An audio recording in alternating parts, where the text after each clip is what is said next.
Hello guys, this is your friend Naruto Audio Fanfics and we are back with a new fanfic. Which is what if Naruto was attacked and Kyuubi offered him power? Part 1. And if you enjoy this fanfic then please press the like button and subscribe to my channel for more fanfic like this. And now let's start the fanfic. It was a quiet night in the village hidden in the leaves. The citizens were going to their homes and closing up their shops. Everyone stopped when off in the distance they saw death. The Kyuubi no Kitsune, nine-tailed fox, was rampaging off in the distance and headed straight for the village. Villagers started running the opposite direction in a panic as fast as they could to get away from the fox's rampage. At the same time the Chunin, Jonin, and Anbu were rushing to the front lines to try and stop the fox's advance on their village while the genin were evacuating the civilians. And Anbu knelt before the former Kage and current frontline commander. Sandame Sama, the Kyuubi has reached the walls of the village, what are your orders? The Sandame was currently wondering where his successor was in a crisis like this. We will hold the line and buy time for the Yondaime. The Anbu left with a hi to inform the other shinobi. Frontlines. Kyuubi was angry. No, he was beyond angry, he was livid.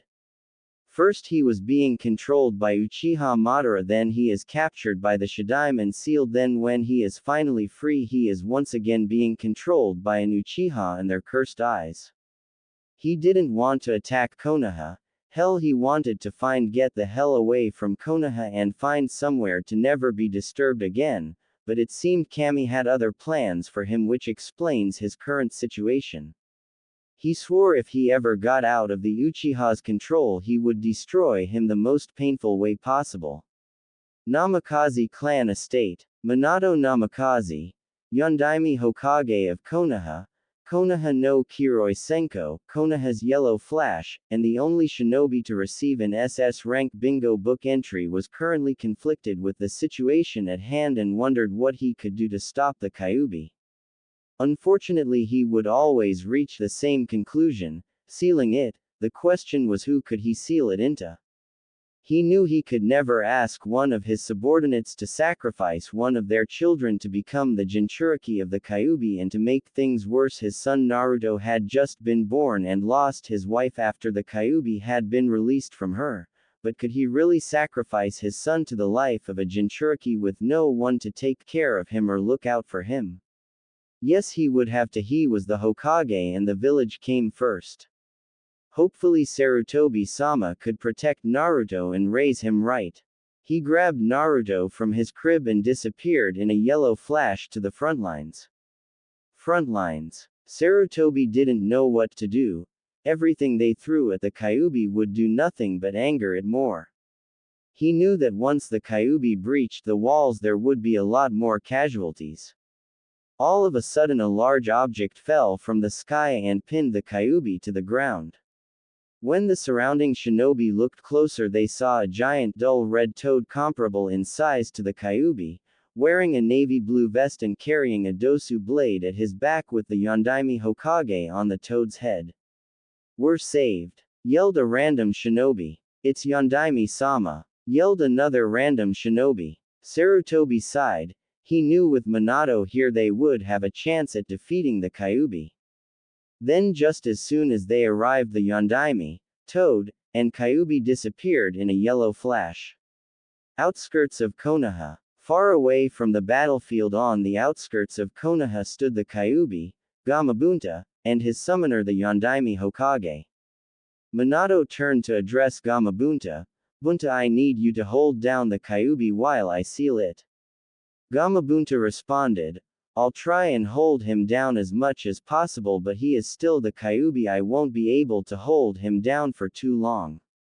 Minato nodded and started to a long sequence of hand seals and yelled out, "Shiki Fujin."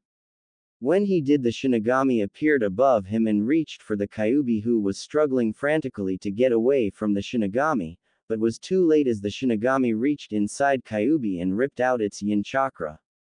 With its yin chakra sealed inside Minato, the Kyuubi was reduced in size, and Minato used this chance to seal the Kyuubi's yang chakra and yelled out, Hake no Fuan Shiki, completely sealing the Kyuubi in Naruto. Minato looked at his son with tears in his eyes. I'm sorry it had to be this way, Naruto. I wish I could be here to protect you, but I hope the villagers treat you like the hero you are. Know that I will always be proud of you. With his last words, Minato Namikaze died and his soul was devoured by the Shinigami. This is the scene Sarutobi walked in on, a dead successor, a crying baby, and destruction all around. He automatically knew what had happened, as it was obvious considering that the child still had the seal pulsing on its stomach. Konoha Council Room. 2 hours later, Sarutobi Hiruzen was walking into the council room to receive a damage report of the village in the aftermath of the Kyuubi attack. Once all the council members were gathered, Sarutobi cleared his throat to get their attention. Now that we are all here, what is the situation of the village? Asked Hiruzen. Konoha's chief merchant answered Sarutobi. The attack made by the Kyuubi has crippled the financial district and reduced out revenue by 40%. Sarutobi nodded. How many casualties, both shinobi and civilian? Murkamina Takanibu, Konoha's executive of the Medic Nin program, spoke next. We have lost a total of 60,000 people in the Kyuubi attack, over 46% of Konoha's total population. Of the 60,000 people dead, 18,000 were shinobi and the rest were civilians. Sarutobi nodded sadly again. Very well, now with the damage report finished, I can guess you would all like to know how the Kyuubi was defeated. Everyone in the council room nodded their heads. The Yondaime was not powerful enough to kill the Kyuubi. No one would be able to kill the Kyuubi because Biju are only large masses of chakra with a conscious. Knowing this, the Yondaime did the only thing he could do. He sealed it into someone with Uzumaki blood. The only Uzumaki that was known was Uzumaki Kushina. She had given birth to a boy today, as such the new container is of Uzumaki blood. Sarutobi thought if he should tell them who Naruto's father was. Let's see how they react to Naruto being the new container. If they call out for his death, I won't tell them. All of a sudden the council room erupted in rage. The civilian council called for Naruto's death while the shinobi council stayed silent. We must kill the demon, yelled one civilian council member. Kill the demon, it must not be allowed to exact its revenge, yelled another. The civilian side continued to call for blood for a good 5 minutes until Sarutobi released a large amount of Ki to quiet them down. Sarutobi knew this would happen. He kicked himself for letting the civilian side know about Naruto's Jinchuriki status. Nothing he could do now except hope everything works out for the best. He was especially wary of the looks the war hawk Danzo and the power-hungry Uchiha Fugaku were giving Naruto. Now that you all know of his status as a container, the next order of business is a new Hokage. Since I am the only one qualified to rebuild Konoha, I believe I will step back up to the position, said Sarutobi. I think you aren't the only one qualified to take the position of Hokage. I am another good candidate for the position of Hokage, interrupted Danzo. That may be true, Danzo, but right now the village is in a panic. If I take the chair of Hokage again, the people will calm down knowing that someone as experienced and respected as me is leading them again away from the dark times we are experiencing, countered Sarutobi. Everyone in the council room nodded in agreement. Danzo just scowled at Sarutobi. You win this round, Sarutobi, but I will make sure that I have the Kyuubi on my side, thought the war hawk. Hokage-sama, now that we have elected a new Hokage, who will take care of the Kyuubi container? Asked Uchiha Fugaku. As of now, young Naruto-kun is an orphan like so many others in the aftermath of the Kyuubi attack, answered Sarutobi. Then I petition that the boy be given to the Uchiha clan for adoption, since it is that he is an orphan, said Fugaku. I think the boy should be better trained as a weapon. He contains the most powerful of the Biju and could be a valuable asset for the village. I ask that the Kyuubi container be placed under my care so that he can be trained as a weapon for the village, said Danzo. No Danzo, I will not give you the boy to train to be an emotionless killer at a young age, and I won't give him to you Fugaku since it would upset the balance of power between clans, answered Sarutobi. Danzo narrowed his eyes. Then what will you do with the boy Hiruzen? Young Naruto-kun will be placed in the orphanage until he is old enough to be placed in an apartment, answered the Hokage. Danzo scowled but nodded nonetheless. He would have to wait until he got his hands on the Kyuubi container. Nara Shikaku asked, Hokage-sama, what will we do with the civilian masses they will undoubtedly call for the child's life? Sarutobi thought for a few seconds before he gave his answer. From this point on, young Naruto-kun's status as the Kyuubi container is an SS rank secret. Anyone that breaks it will be executed on the spot with no trial. Sarutobi dismissed the council and hoped he had done enough to help Naruto grow up as a normal boy. Kyuubi's cage during the meeting. Kyuubi watched the meeting from his cage inside the seal with interest, mostly because they would be deciding his fate. When the meeting ended, he knew that he would be safe for the time being, but he also knew that humans were very predictable, and he had no doubt that the civilian council members would most likely try to assassinate his container. He would have to prevent that, or else he would die as well, because without his yin chakra it might not have enough strength to reform. Typical humans, always afraid of what they don't understand. Then again, this could be fun. Once this kid is old enough, I will be able to train him, and then I will show them the demon they despise so much. And what better way to show them than by having the son of their precious Yondaime Hokage destroying them? Ha ha ha. Kyuubi began contemplating the ways he would be destroying Konoha in the future. 6 years later, Naruto was sadly walking down the street. He had just been kicked out of the orphanage because that matron had said, demons aren't allowed here anymore. He didn't understand why she called him a demon. He was just a kid like all the others at the orphanage. The matron never let him learn how to read or write because she would always say, demons don't deserve to learn how to read or write. She didn't even give him enough to eat, and he would sometimes go to bed hungry. He didn't want to remember the times when he would wander the village and have a mob go after him almost every time and leave him beaten and injured. He tried to forget all the bad times he had there. He then started remembering all the good times he had. He remembered the kind old man that would visit on his birthday and take him out for ramen, and the kind ramen cooks that would always serve him with a smile. He would always leave the ramen stand with a smile.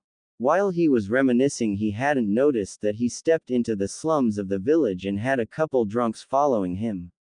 He snapped out of his daydream when he felt a bottle shatter next to him. He turned to see a group of 6 drunks running and yelling at him. It's the demon, get him. One drunk slurred. Don't let him get away, yelled another. Needless to say, Naruto started running as fast as he could to get away from the drunks until he turned a corner and found himself in an alley trapped with no escape route. He was first hit by a bottle in the side of the head. He felt he was bleeding a lot and yelled in pain. Another got closer with a bat and hit him in the gut. Naruto hunched over and fell on his stomach in pain. Then everything went black. Naruto's mindscape. Naruto was currently walking through a sewer where the water reached his knees. He had no idea where the hell he was and started exploring, hoping to find out. He suddenly heard a deep voice calling out to him. He followed the voice and reached a room with a large cage in front of him with the kanji for seal on the door. Come closer. Naruto obeyed the voice and soon saw 2 red slit eyes looking at him. Kyuubi then asked him, do you know who I am? Naruto looked at the creature more closely and saw aside from his eyes he also had the body of a fox and 9 swishing tails behind him. He started thinking and remembered a creature matching this description in a book he has read before the matron had taken it away. Naruto knew what this creature was and what it did, so he answered with as much courage as he could muster, you're the Kyuubi no Kitsune. Kyuubi just looked at him and grinned before talking. I'm glad you know who I am. It will make what I am about to tell you easier. You are going to die. Naruto just looked at him in shock. What do you mean I'm going to die and where am I? Kyuubi started explaining. We are in your mindscape. You came here after you blacked when those humans attacked you. Naruto started remembering what had happened and realized something. Wait, so you mean I'm still alive? Very good, Kit. Yes, you are still alive and I called you here because I want to help you survive and protect yourself. Help me? How are you going to help me? You're stuck in a cage. Asked Naruto. That may be true, but I can still give you my chakra to help you fight. All you need to do is rip off a little part of the seal. Aside from being able to use my chakra, you will also gain my heightened sense of smell and hearing, and we will also be able to communicate through the seal. So hurry up and rip off part of the seal and kill these worthless humans, said Kyuubi, losing his patience. Naruto suddenly remembered his proclamation to the old man. Flashback. Naruto was currently inhaling his ramen with the Hokage sitting next to him. Gigi, what's that funny hat on your head? You're always wearing it. Asked Naruto curiously. Sarutobi turned to face Naruto and said, this hat, Naruto-kun, is the hat of the Hokage. Naruto looked at the Sandaime confused. What's a Hokage? The Hokage is the strongest shinobi in the village, Naruto-kun, proclaimed Sarutobi with his chest puffed out. It deflated when Naruto responded, but you're really old. How are you the strongest shinobi in the village? Sarutobi just chuckled at his response. Well, Naruto-kun, the Hokage is also the person who everyone acknowledges and protects the entire village and villagers from danger. Naruto just beamed at what Sarutobi had said. He had always wanted to be acknowledged by the villagers instead of being glared at by looks of hate. That's when Naruto made his proclamation. Awesome, you better watch out, Gigi, because I'm the one who's going to take that hat from you and become the next Hokage. That's a promise. Sarutobi chuckled before responding. I hope, Naruto-kun, I can see that you have the will of fire burning brightly in you. End flashback. I don't want to kill them. I promised I would protect them and become Hokage. Yelled Naruto. Kyuubi then lost his patience. Why would you protect them? They are trying to kill you. You should be returning the favor. When are you going to realize that they will always hate you as long as I am with you? You will never be Hokage because they will always hate you.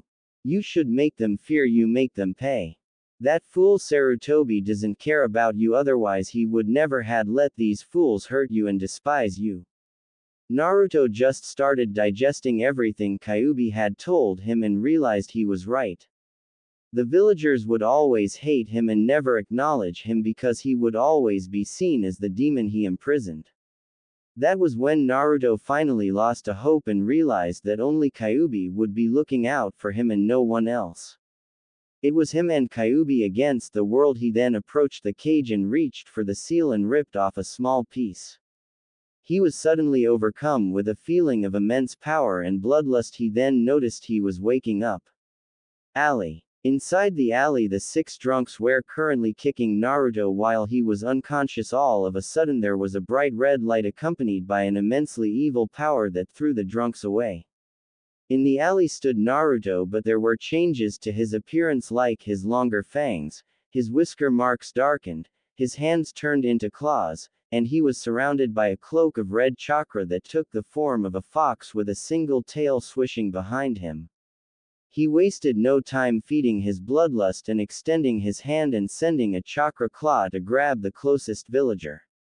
The villager screamed in pain as the chakra claw burned his body before he was crushed and thrown away like trash. Naruto moved on to the next 2 drunks. He slammed his hands in the ground and 2 massive chakra claws erupted from the ground and grabbed their head before squishing them like grapes. There was blood all over the street and on Naruto's clothes. He was going to kill the remaining 3 when a voice spoke to him. Kid, you need to finish off these 3 quickly. I can sense the Hokage and a couple more coming this way. Naruto mentally nodded, using his advanced speed to quickly slice the last three drunks' heads off before leaving the area and dispelling his chakra cloak. Outskirts of Konoha. What now, Kyuubi? Asked Naruto. We should leave the village for a while until the village calms down. While we're out we can start your training and call me Kurama, that's my name, explained Kurama. Naruto nodded while running out of an unguarded gate and making his way into the forest. Normally he would be exhausted by now, but Kurama was pumping small amounts of Yuki into his body to fight the exhaustion. He was told by Kurama to lose his scent by jumping into a stream and washing the scent of blood off to throw off any pursuers that would go after him. He made it about 15 miles before collapsing into a cave, exhausted and hungry. Kurama decided to use this time to make him an interesting offer. Het kid, I was wondering if you want a keke genkai. Naruto looked confused. What's a keke genkai? Kyuubi's sweat dropped. He should have known he would say that he was only a kid. He sighed and started explaining what a keke genkai was to Naruto. A keke genkai is the abilities passed down genetically within specific clans. Keke genkai abilities that work using a person's eye are called dojutsu. Other keke genkai include mixing one type of elemental chakra with another, creating a new one unique to the users, which is usually impossible for normal ninja, or other bodily manipulations that are usually unachievable by normal standards. Some dojutsu are the Byakugan, Rinnegan, and the Sharingan. Some elemental keke genkai are ice release, wood release, magnetic release, storm release, lava release, dust release, and boil release. When he was finished he could tell Naruto was amazed. How is that possible? You said that they are genetically made for specific clans. Asked Naruto. Kurama just gave him a grin before responding. Well, part of me being the Kyuubi is that I am able to use my chakra and rearrange and add new genes to your DNA, so I could give a new keke genkai, but I can only give you one because changing DNA is very dangerous, painful, and require a lot of chakra. When you are older I might be able to give you another one. So what do you say? Naruto thought a lot about what Kyuubi was saying and decided that it would be cool to have a new power, so he agreed to it. But he told Kurama to surprise him on what keke genkai he would get. Alright, get ready, this is going to be painful. Oh, and you will probably be unconscious for a couple days, Kurama warned. Naruto mentally nodded before leaning down against the wall and feeling extreme pain before passing out. Sarutobi Hiruzen was having a bad day. First he started the day with a mountain of paperwork, then when he was leaving the office he felt the same power that he felt on one sad day 6 years ago. When he arrived at the scene accompanied by a squad of Anbu, he couldn't believe what he saw. There in the middle of the street there were the bodies of 6 people. 3 of them had their heads sliced off, 2 had their heads crushed, and the final one had his body crushed. It looked like a bloodbath, but whoever did it was nowhere to be seen. Sarutobi turned to one of the Anbu to give him orders. Inu, dog, I need you to find and bring Naruto Uzumaki to me, commanded Sarutobi. The silver-haired Anbu left with a hi and went to track down Naruto. Sarutobi knew what this meant. He would have to call a council meeting and inform them of this, and they would demand his head, which he wasn't sure if he could stop them this time. This was a tight predicament he was in, and he hoped he could get Naruto out of it because he was like a grandson to him. He left to call a council meeting so he would have the excuse that he already told them of the situation, instead of them using this to further undermine his authority. With Inu, dog. In Konoha there were only a handful of people that knew Naruto's true heritage as the son of Minato Namikaze and Uzumaki Kushina, Jiraiya of the Sannin, the Sandaime Hokage, and Hatake Kakashi. Kakashi always saw Naruto as the son of his late sensei and not a demon like the majority of Konoha. Kakashi always wanted to repay his sensei by taking care of his son, but the Sandaime stopped him from adopting Naruto because he thought Naruto being an orphan would be better for everyone. Look at the situation that brought. Naruto was isolated and abused for the first 6 years of his life, and it seems that today he finally snapped and killed his attackers, thought Kakashi. I hope I can find him soon, thought Kakashi as he continued deeper into the forest following the scent of blood. Konoha Council Room. The civilians were in an uproar. After Sarutobi had told them what happened with Naruto, they acted as expected with demands of his head and his imprisonment.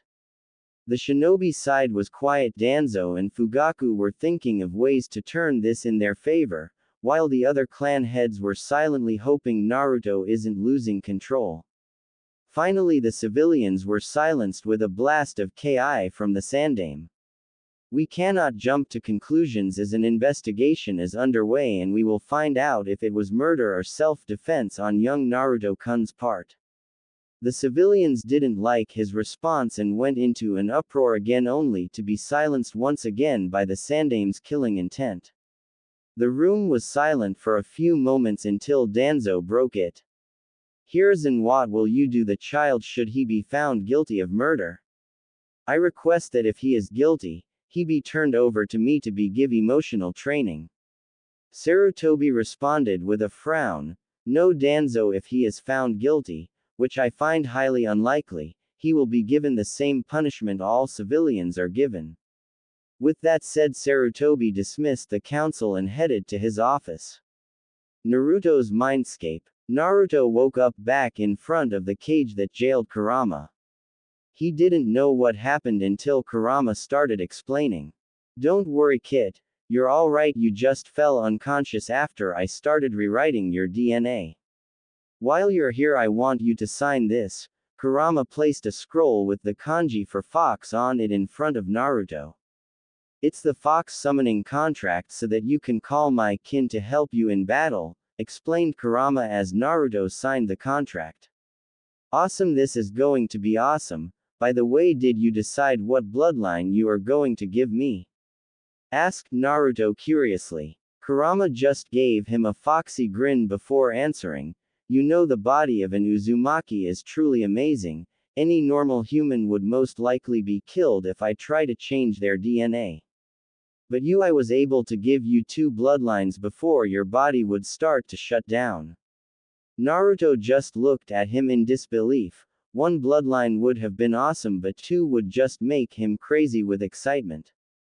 Stop stalling, which did you give me? Asked Naruto, barely able to keep his excitement contained. You should consider yourself lucky.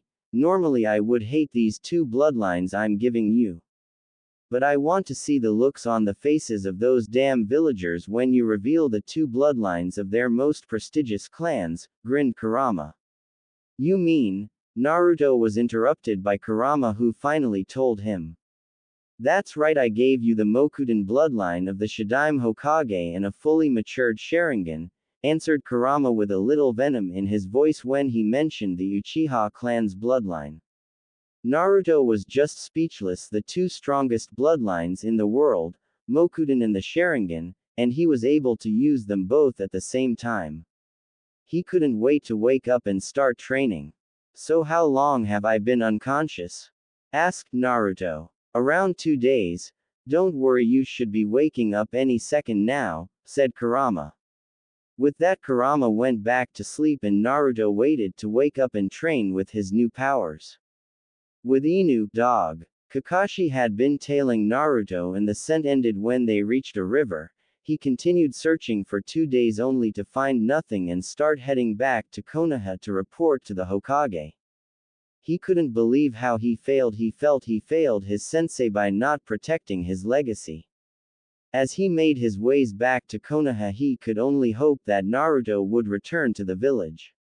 With Naruto had just woken up and he was feeling amazing. Not only did he have 2 new bloodlines, he was going to start training today. Kurama told him how he had a large amount of chakra and already had low Jonin reserves at the age of 6 due to him being sealed inside him. Currently Naruto was practicing the Kage Bunshin no Jutsu, shadow clone technique. Kurama said if he could master this jutsu it would make training 10 times easier. Kurama-sensei, when do you think I can start training with my bloodlines? Asked Naruto. Soon. First we will need to break into the Uchiha and Senju compounds and look for information on how to properly use them. After a few hours of training Naruto finally mastered the Kage Bunshin no Jutsu and collapsed in exhaustion. Kit, tomorrow we should go back to the village, so we can continue our training. Alright, we'll leave tomorrow morning, responded Naruto before falling onto the sweet bliss of sleep. Next day, Hokage Tower. The next afternoon the Sandaime Hokage was sitting at his desk reading a small orange book with a perverted smile and a small nosebleed. He was so into the book, he never noticed the figure in front of his desk. I never knew you were a pervert, Gigi, smirked Naruto. Sarutobi paled when he looked over his book and saw a smirking Naruto with his hand crossed over his chest. The Sandaime quickly composed himself and tried to save what little dignity he had by hiding the book and looking as if nothing happened. Naruto's sweat dropped when Sarutobi put the book away and whistled as if nothing happened. Naruto decided to move on and began talking. I guess you want to know what happened, right? The old Hokage looked at him and nodded his head. Well, let's start at the beginning. When I was kicked out of the orphanage, I was wandering the streets and 6 drunks came out of nowhere and started chasing me. I tried to get away, but I was forced into an alley and got knocked out. Then I woke up somewhere far away in the forest. Naruto hoped the old Hokage would buy his story. This morning he had been told by Kurama to no mention his involvement or their conversation. The old Hokage was listening intently to every word Naruto said, and when Naruto finished he took a large drag from his pipe. The Sandaime decided to believe Naruto and put his faith in him. Very well, Naruto-kun, I'm sorry that you got kicked out. I have already made arrangements for you in a new apartment, said the Sandaime, relieved that Naruto hadn't killed those men on purpose and handing him the keys and address to the apartment. Gigi, I have a request, asked Naruto. The Sandaime's ears perked up. What kind of request, Naruto-kun? I want to enroll in the academy and learn how to be a ninja, lied Naruto. He didn't need the academy to learn how to be a ninja, but he did need an excuse of how he was becoming more powerful. Very well, Naruto-kun, I will enroll you next semester in 4 months. Until then you will have some free time. Thank you, Gigi. Naruto bowed before he left with a smirk on his face. After Naruto left, Sarutobi had taken out his book out once again and started giggling perversely with a small trickle of blood going down his nose.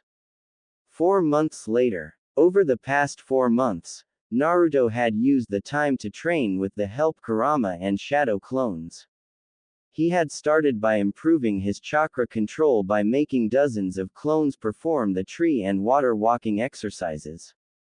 He would then do physical exercises himself because clones couldn't transfer physical activity back to the original. While the clones did the exercises, he would have Kurama take the consciousness of a clone and have it teach him the basic of Kitsune-style taijutsu, which would depend on quick devastating attacks before withdrawing. Kurama also started teaching him Kitsune-style kenjutsu, which focused on performing quick attacks and taking advantages of openings. Naruto was also learning fuinjutsu from Kurama. Although he didn't know advanced fuinjutsu, he did know enough from his time spent as a prisoner in 2 very powerful seal masters. Naruto was currently getting dressed in his black Anbu pants, blue sandals, fingerless gloves, red t-shirt, with a black Jonin-style vest on top.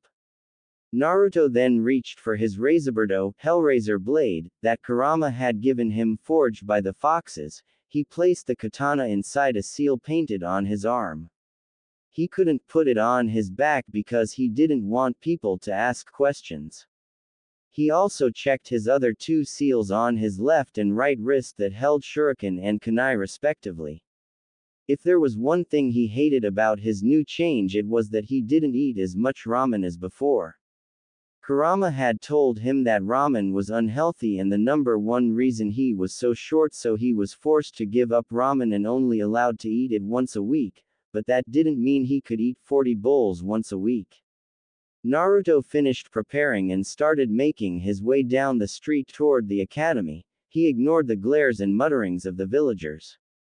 "Keep talking, you ignorant bastards. One day I'll show you and the rest of this damn village a real demon," thought Naruto with an evil smirk. "Don't worry, kid, they won't know what hit them when you're done with them," said Kurama.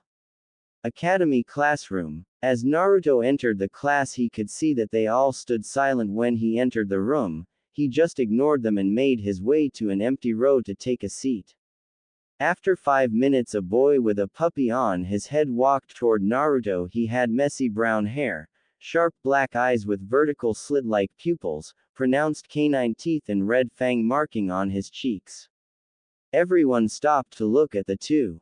Kiba had thought that if he picked on Naruto he would instantly be popular and make more friends. How wrong he was.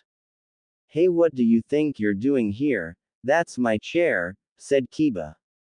Naruto responded emotionlessly, "Get lost, mud, I don't want to have to deal with you." Kiba was pissed at how the class loser dismissed him. "Who do you think you are? You're just some no-name loser with no parents, so why don't you go back to the orphanage?" Naruto was usually very calm and insults wouldn't faze him, but he knew if he didn't take care of this idiot now, he would probably get picked on for the next 6 years. As Kiba continued taunting and insulting him, Naruto slowly got up from his chair. "What's wrong, you gonna crossing?" Kiba never finished his sentence as Naruto grabbed him by the throat and lifted him into the air. Kiba started struggling to breath and clawed at Naruto's hand. "Listen to me, mutt. I'm not going to take your or anyone else's shit, so I got one thing to tell you and everyone else who thinks it's smart to mess with me.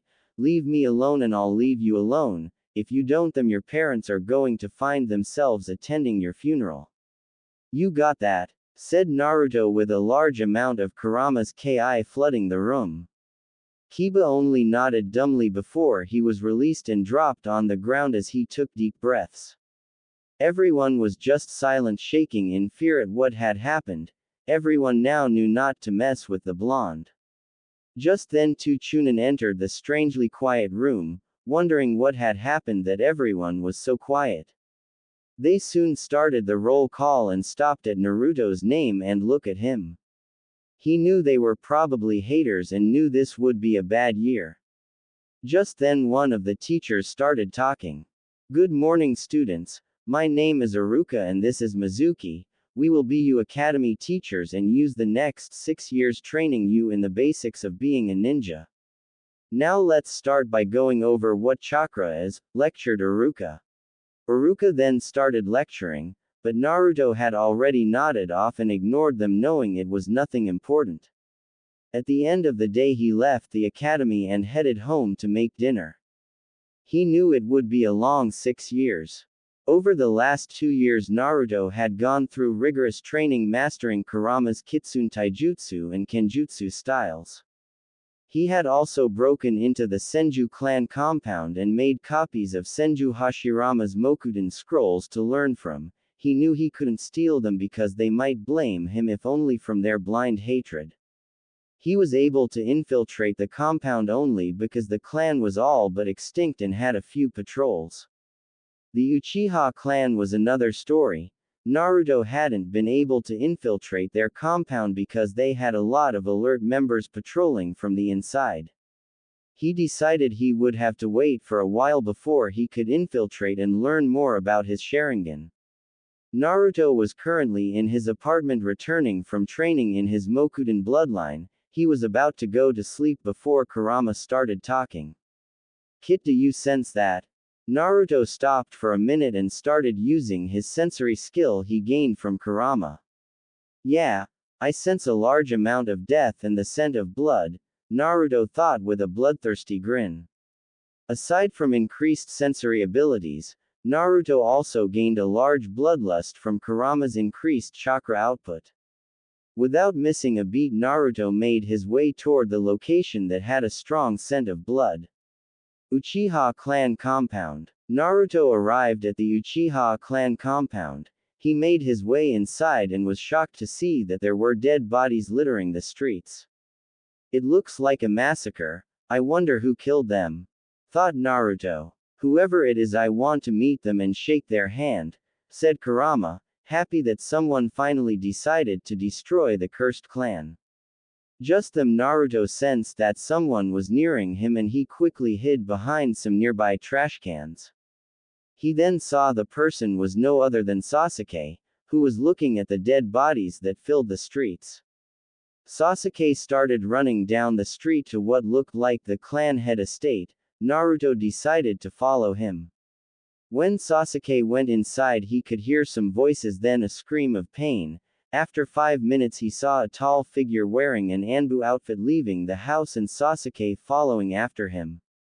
They started talking, but Naruto could care less as he made his way toward the Uchiha clan archives and went inside. There he saw shelves of scrolls. He knew this archive held every jutsu ever copied by an Uchiha and a lot more. He made 20 clones and they started making copies of the scrolls. After he was done, he could sense that large groups of Anbu were approaching and he wanted to be as far away from here as possible. He dispelled the clones, taking a minute to adjust to the memory headache, and made his way out of the clan undetected. He left the compound with a huge smile and a large amount of memorized jutsu to master. Next day, when Naruto woke up the following morning, he did his normal routine of getting dressed and eating a healthy breakfast. When he reached the academy, he hid inside an alley and made a shadow clone and it left to attend the academy. Naruto hated going to the academy because the academy instructors hated him. He was actually a brilliant student, but he suspected they sabotaged his grades and it caused him to hold the dead last position for the last 2 years. Since they decided to do that, he decided to train instead, go to the academy. He started to make his way toward training ground 44, or the Forest of Death, where he usually trained. Once there, he opened the scrolls that contained the jutsus that he stole from the Uchiha clan the previous day. The first scroll had the kanji for earth, the second had the kanji for water, and the third had the kanji for wind, and the last had the kanji for fire. The reason he had 4 affinities is because of the genetic modification Kurama had given him. He had an affinity to water and earth because of his Mokudan bloodline. He also had a fire affinity because of his Sharingan bloodline, and his wind affinity came from his original affinity had Kurama not changed his DNA. He created 300 clones and had them split into groups of 50. The first 50 would strengthen their earth affinity by using a leaf and pouring it into a leaf until it crumbled into dirt. The second 50 would strengthen their water affinity by pouring water chakra into a leaf until it was completely soaked.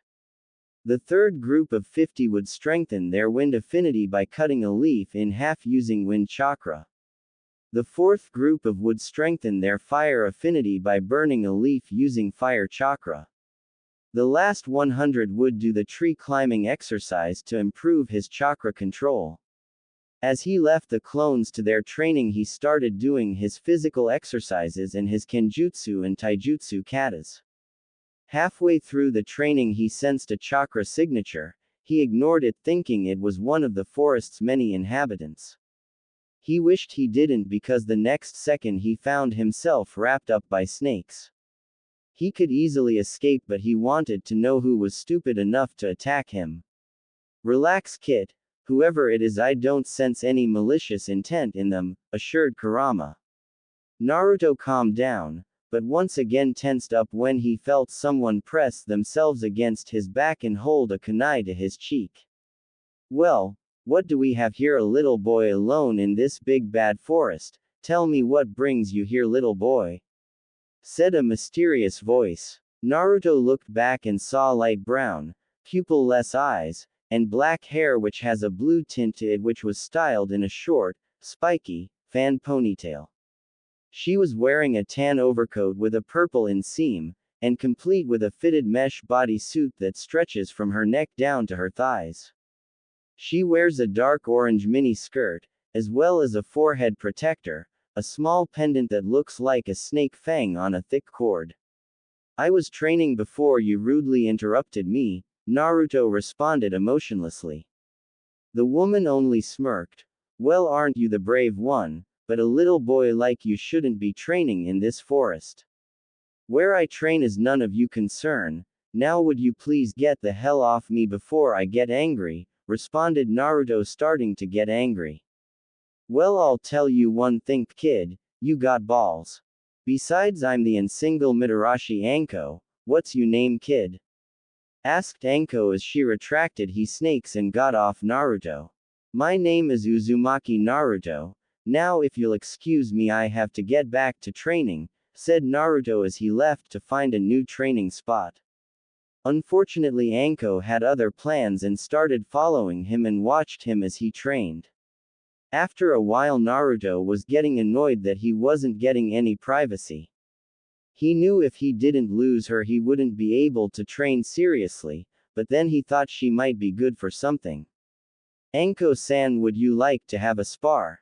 Asked Naruto. Anko looked at the kid. She really didn't know what he was thinking. He could take her on, but then she accepted, thinking it would be over in 10 seconds. How wrong she was. Sure, Gaki, I'll spar with you. I'll make sure I don't hurt you too bad, Anko said with a smirk. Naruto got a tick mark on his head.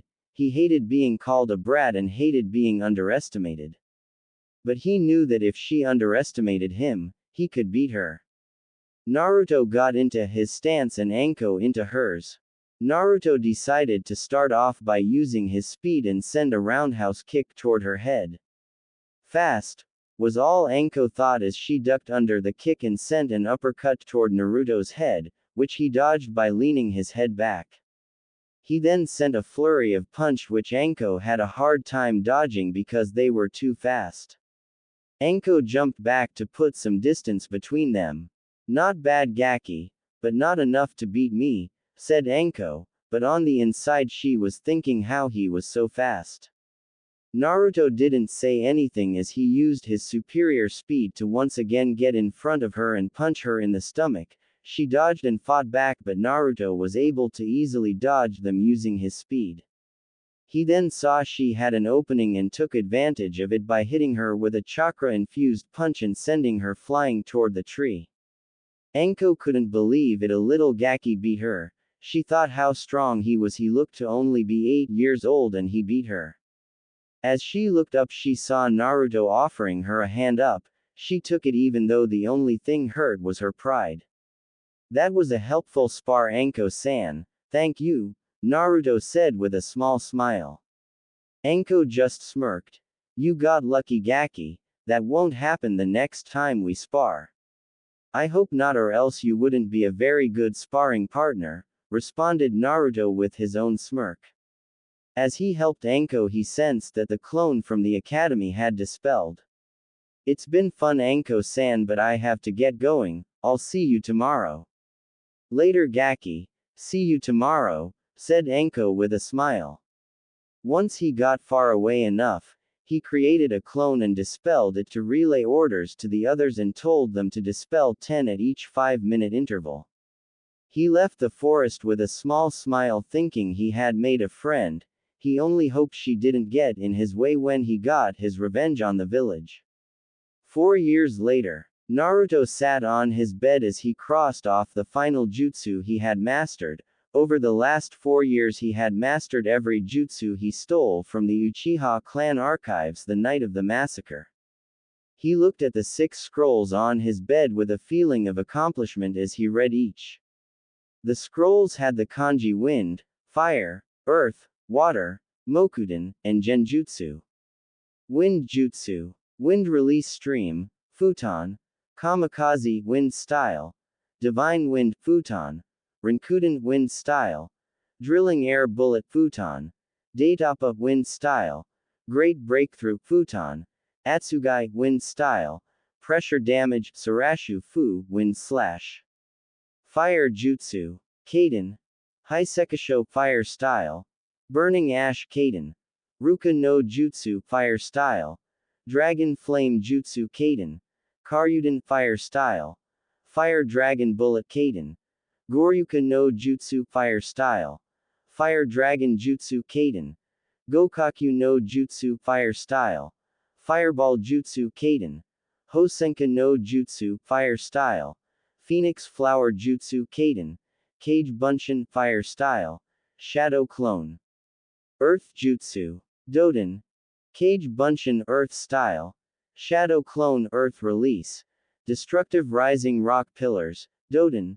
Shinju Zanshu no Jutsu Earth style. Double Suicide Decapitation Technique Doden. Dosekiryu Earth style. Earth Dragon Doden. Doryuden Earth style. Earth Dragon Bullet Doden. Doryukatsu Earth style. Earth Flow Divide Doden. Doryu Taiga Earth style. Great Mud River Doden. Doryuheiki Earth style. Mud Wall Doden. Doryuso Earth style. Earth Flow Spears. Water Jutsu. Mizu Bunshin no Jutsu, Water Clone Jutsu, Suiro no Jutsu, Water Prison Jutsu, Sweden. Bakusui Shoha, Water Style. Exploding Water Shock Wave, Sweden. Deibakufu no Jutsu, Water Style. Giant Vortex Jutsu, Sweden. Teppadama, Water Style. Gunshot, Sweden. Mizoripa, Water Style. Wild Water Wave, Sweden. Suiryuden no Jutsu, Water Style. Water Dragon Jutsu. Mokuden Jutsu. Moku Bunshin no Jutsu, Wood Style. Wood Clone Jutsu, Mokuden Haijutsu. Jukai Koden, Wood Style Secret Technique. Nativity of a World of Trees Mokuden. Shichuka no Jutsu, Wood Style. Four Pillar House Jutsu, Mokuden. Mokujo Heiki, Wood Style. Domed Wall Jutsu, Hokage Shiki Jijun Jutsu. Kakuen Nitten Sushu, Hokage style 60-year-old technique. Enclosed hermitage entering society with bliss bringing hands Mokuden. Mokushoku, wood style. Wooden tentacles. Genjutsu. Kokuangyo no Jutsu, Infinite Darkness Jutsu, Megan. Jigoku Koka no Jutsu, Demonic Illusion. Descending Hell Jutsu, Megan. Naiju Kokoni Arazu no Jutsu, Demonic Illusion. Double False Surroundings Jutsu, Megan. Kokoni Arazu no Jutsu, Demonic Illusion. False Surroundings Jutsu, Megan. Narakumi no Jutsu, Demonic Illusion. Hell Viewing Jutsu, Megan. Jubuku Satsu, Demonic Illusion. Tree Binding Death. Naruto started thinking to what had happened the past 4 years.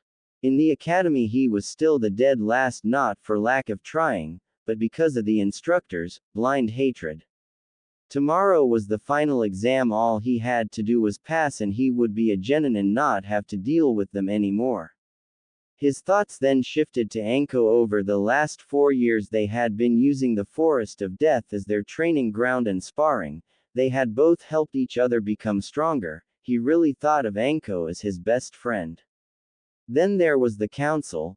Over the past 4 years the council had begun to become suspicious of him because he stayed under the radar. Recently he had noticed it was more difficult to lose his Anbu overseers and he had to be more careful where he picked for training. He was happy to say that he was at least low Jonin level currently, and high Jonin level when using Kurama's chakra. He was knocked out of his thoughts by Kurama. "Kit, stop daydreaming, it's time for you to take that test," said Kurama. Naruto only nodded and put his hands in a ram seal and left in a swirl of leaves, Shunshin. He arrived in an alley near the academy and made his way inside. He entered the room and saw everyone was silent at his arrival. He had used the past 4 years to instill fear in all of them, and he was successful as no one messed with him. He looked down the row and saw Sasuke brooding and looking out the window. Ever since his clan was killed by who he later found out was Sasuke's older brother, Itachi, he has been silent and dark, which in turn made him gain more fangirls. Naruto shivered at the word fangirls. He absolutely hated them, they were a disgrace in the ninja world. He had to guess that Konoha had the biggest fangirl population. Speaking of fangirls, Naruto watched as Sasuke's two biggest entered the class seemingly racing through the door. "Ha, take that Ino pig, I win again," screeched the pink-haired fangirl named Sakura. "In your dream's forehead, I had my foot in the door," a girl named Ino said back. Both kept arguing back and forth until they saw that their Sasuke-kun was sitting alone. They both raced to claim the chair on the right.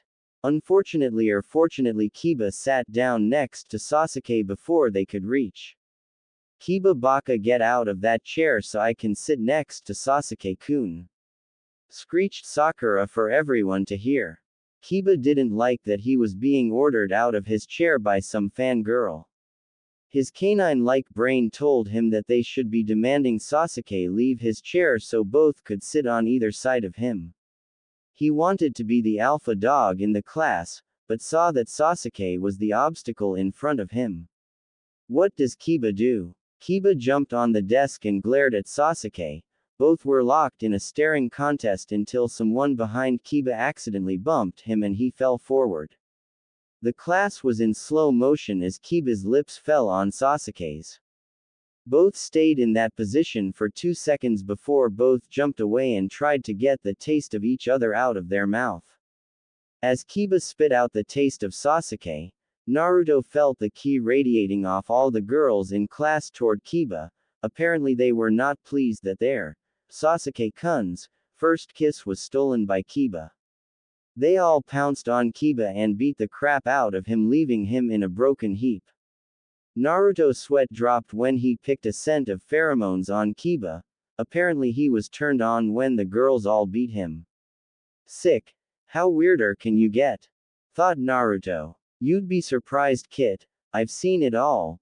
With that said, Kurama started sending Naruto images of seriously messed up things he'd witnessed over the years. By the end, Naruto was questioning his sanity. Everything was quiet when Iruka entered the class along with Mizuki. "Okay class, today is the day you will take your final exam. If you pass you will be given your Hitai 8 and be official genin of Konoha." The first part of the exam was a written test which Naruto easily passed. The second part was a throwing weapons test. Naruto made sure to not score too high and avoid suspicion. The final test was being able to perform the 3 basic academy jutsu, which Naruto aced to the dislike of Iruka and Mizuki. As he made his way out of the academy, his advanced hearing picked up what sounded like Mizuki. As he got closer, he used the chameleon jutsu to avoid detection. It looked like Mizuki was talking to a girl named Amy that failed the exam. "You know, Amy, if you really want to pass, I can give you some extra credit," said Mizuki. "Really, Mizuki-sensei?" Amy said, barely able to contain her excitement. "Sure, all you have to do is pass a test that focuses on your infiltration and information gathering skills. You will need to sneak into the Hokage Tower, then steal the scroll of sealing and bring it to me and I will give you your Hitai 8, Mizuki said with an all too sweet smile. "All right, Mizuki-sensei, I won't let you down." Amy left to begin her task. Kurama decided to make his presence known. "Kid, you know what this means, right?" "Yeah, if I can steal that scroll from Mizuki, I can have all those jutsu added to my arsenal. The question is, how do I do it?" asked Naruto to himself. "You should tail Mizuki after he leaves with the scroll. Once he is far away enough from the village you can kill him. Memorize the scroll and destroy the evidence," suggested Kurama. Naruto thought about the plan and decided it was the best course of action. He knew that Mizuki would probably not let Amy live once he got the scroll, but he didn't care what happened to anyone in this Kami-forsaken village. Later that night, currently Naruto was tailing Amy as she carried Konoha's forbidden scroll of sealing. Naruto had to make sure he stayed far away enough that he wasn't seen by the Hokage's crystal ball. "Kit, there is someone following the girl," warned Kurama. Naruto nodded and made a seal-less clone to continue following Amy, and he stayed behind to delay whoever was following Amy. After a few minutes he saw, of all people, it was Iruka. He must be trying to catch Amy. Too bad I can't let that happen, said Naruto as he started a sequence of hand seals. Naruto activated his Sharingan as he finished the seals and said Mokuden, Mokushoku, wood style, wooden tentacles. Wooden tentacles wrapped around Iruka holding him down. Before he could shout out for help, Naruto jumped down from the tree and looked him in the eyes, placing him in a genjutsu and falling asleep. Nice job, kid, you should probably catch up to that girl. Naruto made his way toward where the clone was. He arrived just in time to see Mizuki throw a giant shuriken and kill Amy. Naruto didn't really care that she was dead, all he cared about was getting that scroll. Mizuki jumped down from the tree and took the scroll, making his way north of Konoha with Naruto silently following.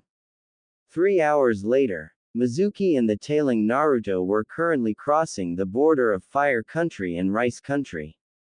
As soon as Mizuki crossed the border, Naruto jumped in front of him. Well, what do we have here? A traitor Chunin, and you have Konoha's forbidden scroll of sealing. What joy, said Naruto with a bloodthirsty smile. Mizuki was shocked that Naruto was here. He had expected Anbu, but not Naruto. After his shock he addressed Naruto. What are you doing here, demon? Yelled Mizuki angrily. What am I doing here?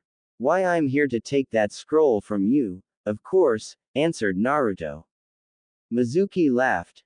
You think you can defeat me, you just a little genin. Naruto gave him another bloodthirsty smile. Oh really? I think you're wrong. Now hand over the scroll and I might give you a painless death. Don't think you're better than me, demon. When I give this scroll to Orochimaru-sama, he will reward me with power and money. Do you want to know why the village hates you? Mizuki said with an evil grin. Naruto looked uninterested. No, but I'm sure you're going to tell me.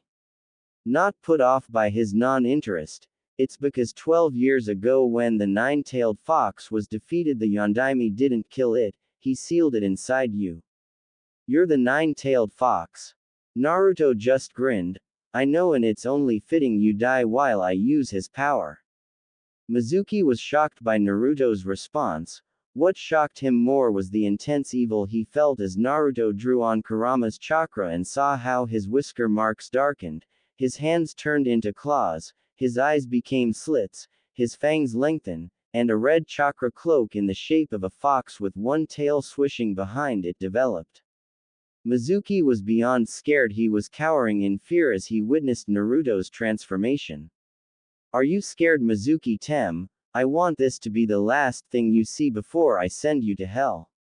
Now die! Screamed demonic Naruto. Naruto lunged at Mizuki, who was knocked out of his fear paralysis, and managed to dodge. Mizuki started running deeper into Rice Country, but didn't get far as he was grabbed by a red chakra hand that burst from the ground. He felt unimaginable pain as the chakra burned off his skin and threw him into a tree. He looked up from the tree and saw Naruto still in his demon cloak with a bloodthirsty smile on his face. Get away from me, demon! Yelled Mizuki in fear. Do you really think I'm going to do that, Mizuki Tem? Chuckled Naruto darkly. Before Mizuki could respond, Naruto once again sent a chakra hand to grab him and rip the scroll from his back. Once he had the scroll, he threw Mizuki into the sky and did a couple of quick hand signs. Kaden. Gokaku no Jutsu, fire style. Fireball Jutsu, thought Naruto as he sent a large fireball at Mizuki that burned him to a crisp because he couldn't dodge. He opened the scroll and activated his Sharingan to memorize all the information. He was disappointed to see that most of the jutsu in the scroll, he already knew from the Uchiha clan archives. Then 4 particular jutsus caught his attention.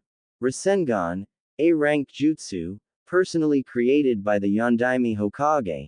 Hiraishin no jutsu, S-rank, created by Yondaime. Clone Great Explosion, A rank, created by Uchiha Itachi, Kuchiyos, Edo Tensei, S rank Kinjutsu, and created by the Nadaime Hokage. These jutsu are all A and S rank. Although the Edo Tensei and the Hiraishin will be difficult to master without extensive Fuinjutsu knowledge, I can start learning the other when I get back to Konoha. After using a quick fire jutsu to destroy the scroll, he made his way back to Konoha to receive his team assignment. As he made his way back to Konoha, he couldn't help but think how he would one day get his revenge and destroy Konoha.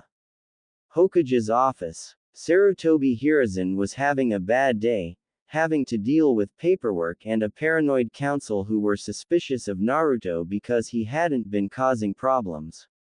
Naruto was something else that Sarutobi was worried about. Ever since Naruto was attacked and went missing for 3 days, he had turned quiet and uncaring. Sarutobi also noticed that he no longer visited him or talked about being Hokage.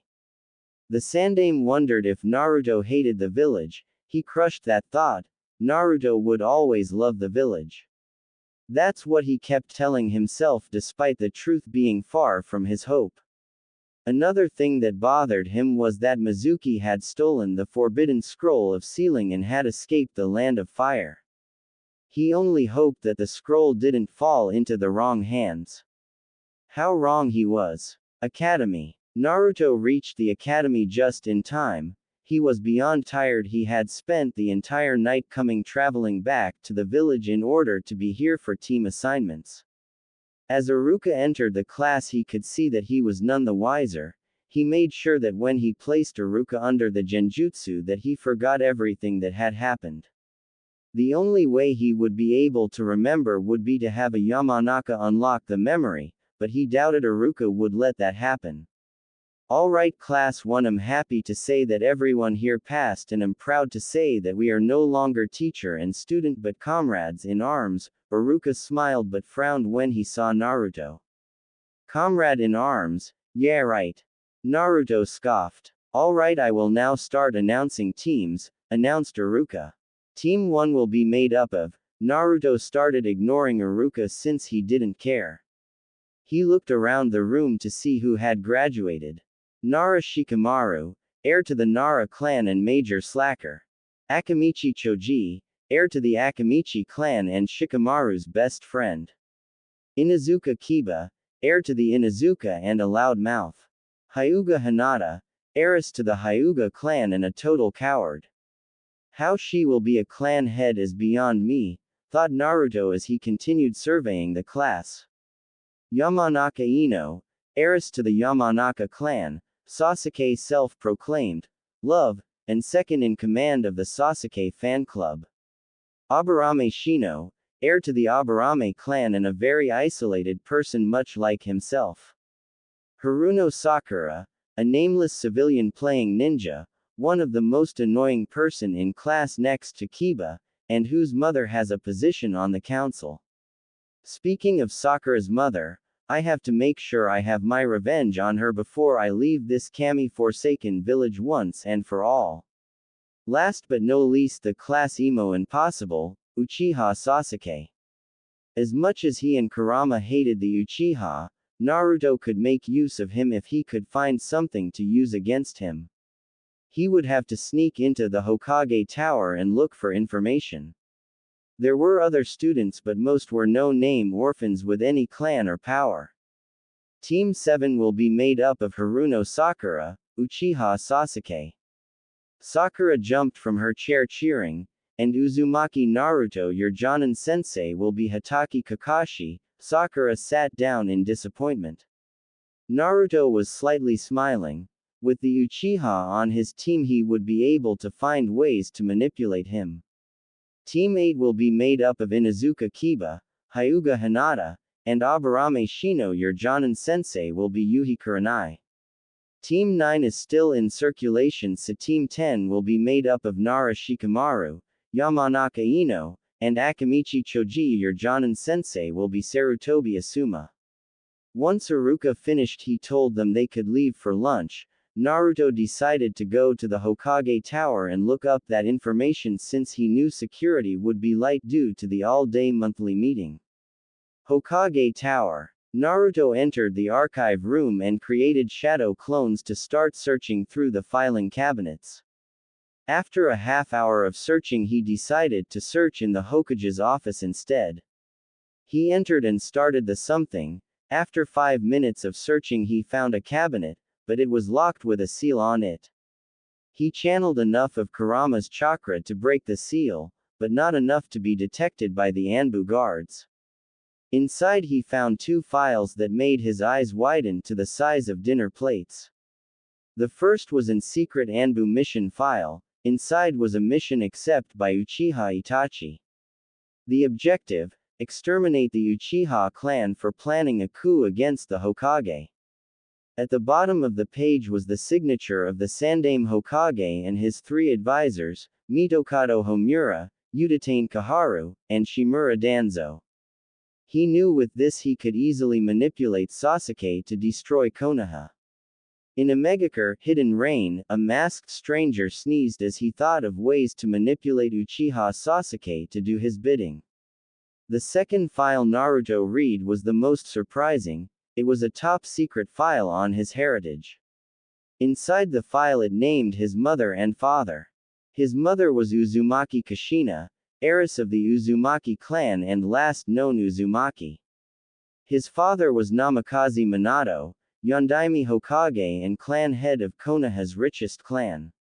What shocked him more was his inheritance, the money from the Namikaze clan holdings and businesses combined with the Uzumaki clan holdings. He was funding over 50% of Konoha. Naruto was furious. No, he was beyond furious, he was livid. How dare they keep his inheritance from him and have him living in a shithole of an apartment? He then realized something. If he took his money from Konoha's banks, he would send Konoha into an economic depression. He smirked as he now had leverage to hold against the council and Konoha as a whole. He then turned to Kurama, who was quiet the entire time. "Did you know about my heritage?" asked Naruto. "No, I had no idea." Kurama lied through his teeth. He knew if he said yes, Naruto would turn his fury on him. "You should start making your way back to the academy. It's almost been an hour," suggested Kurama. Naruto nodded and made his way out of the tower undetected and headed toward the academy. A range of emotions were going through Naruto's mind: anger, betrayal, relief, and satisfaction. Academy. As Naruto waited for his Jonin sensei with the other students, he couldn't help but think what the next step would be. Just then Kurama made a suggestion.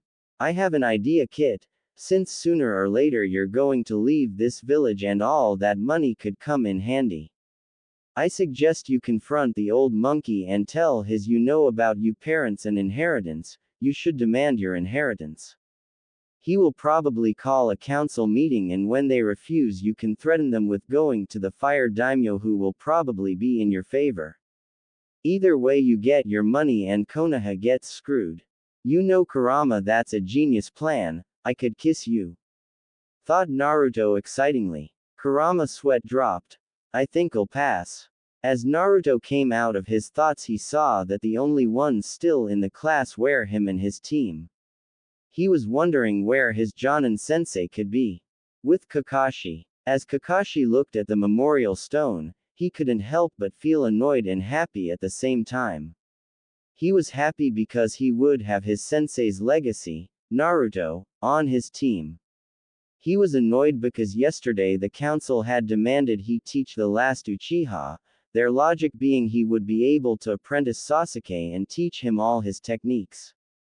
Another reason he was annoyed is that the pink-haired council member Harunosuke had additionally demanded he make sure Sakura wasn't pushed too hard. It seemed the only good thing he got out of this team was the chance to train Naruto. He looked at his watch and decided now was a good time to meet his team. He disappeared in a swirl of leaves to the academy. Academy. The classroom door opened to show a man who had silver spiky hair and had a mask covering his face. He only stuck his head in the door before telling them to meet him on the roof and disappeared in a puff of smoke. Naruto didn't bother standing as he disappeared in a swirl of leaves, stunning Sakura and Sasuke. Roof. Kakashi was leaning against the railing of the roof when Naruto appeared in a swirl of leaves and sat on the stairs. He knows the Shunshin. I wondered where he learned it. The academy profile said he was the dead last who barely passes the final exam, thought Kakashi, impressed with Naruto's ability. A few minutes later they were joined by Sakura and Sasuke, who sat on the stairs as well. Kakashi was the first to speak. "Well, my first impression of you guys is I hate you," said Kakashi. Sakura and Sasuke frowned. Naruto remained emotionless. "Why don't we start by saying our names, likes, dislikes, hobbies, and dreams?" "Why don't you start, sensei?" said Sakura. "Alright, my name is Hitaki Kakashi. My like, you don't need to know that. My dislikes, that either. My hobbies, you're too young to know about it, and my dream, I don't have one." "Okay, you Pinky, you're next," said Kakashi.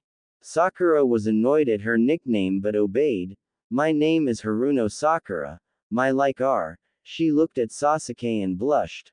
"My dislikes are Ino Pig and," she looked at Naruto and gulped in fear. "My hobbies are," she looked at Sasuke and giggled. "And my dream is," she once again looked at Sasuke and blushed red and giggled. "Great, a fangirl," thought Kakashi with a mental sigh. "Okay, Broody, you're next." Sasuke scowled at Kakashi but nevertheless complied. "My name is Uchiha Sasuke. I don't have a lot of likes, and I have a lot of dislikes. I don't have any hobbies, and I don't have a dream, more of an ambition to kill a certain man and revive my clan." "Great, a broody avenger," thought Kakashi as he turned to Naruto. "Your turn, Blondie." Naruto kept his emotionless mask and responded, "My name is Uzumaki Naruto, and that's all you need to know." Everyone, especially Kakashi, frowned. Since when did he become so cold and distant? "Okay, then, know that we know absolutely nothing about one another.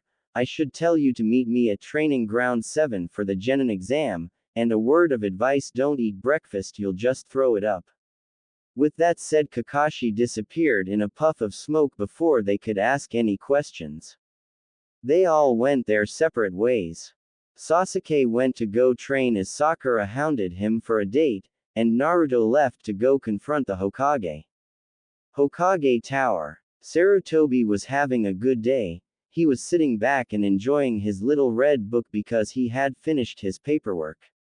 He didn't know that what was approaching his office would give him a lot more paperwork. Naruto approached the Hokage's tower and entered, completely ignoring the secretary screaming for him to come back, and reached the office before the Anbu could stop him. He kicked open the door and entered the room. Sarutobi was shocked and he quickly put the book away before anyone could see. Sarutobi also noticed the scowl on Naruto's face instead of the usual smile he used to have. "Hokage-sama, I have something very important to talk to you about," said Naruto, barely hiding his anger. Just then the Anbu entered the room but were stopped by the Sandaime, who told them to leave them. The Anbu exited the room and closed the door behind them. He then turned to Naruto with a serious face. "What is it you want to talk about, Naruto?" said the Sandaime without his usual grandfatherly tone. "I would like to discuss the reason you thought that hiding my heritage from me." Finally losing his cool and giving into his anger, Sarutobi was shocked to say the least. He immediately turned on some privacy seals and turned to Naruto with some shame in his eyes. "Do you know who your parents are, Naruto?" asked the aging leader. "Yes, I do. My mother was a kunoichi named Uzumaki Kushina and was also the last of the known Uzumaki clan." Naruto walked to the window and looked at the Hokage monument. "And my father was none other than Minato Namikaze, Yondaime Hokage of Konoha." Now Sarutobi was shocked and was trying to think how it was that Naruto found out. The only ones that knew his heritage were Kakashi and Jiraiya. He wanted to be sure which one it was, before he took any further action. Tell me who told you this, Naruto.